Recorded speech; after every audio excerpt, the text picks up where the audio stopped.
Morning and welcome to the channel.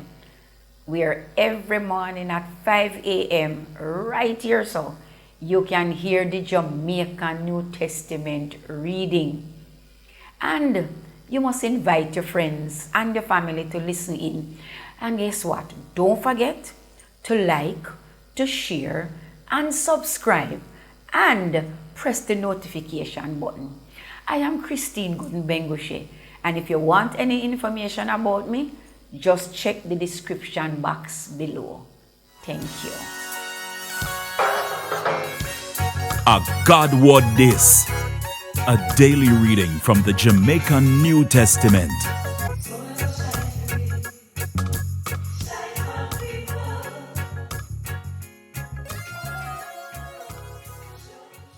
The reading this morning is from Luke 18:19 to 21.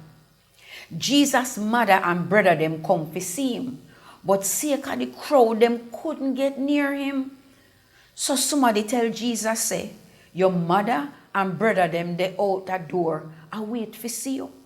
Jesus said to the crowd, say, for me mother and brother or anybody will hear the word of God and do what him say you fi do. A God word this.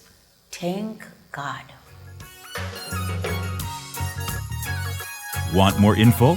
Check the description box. Little more.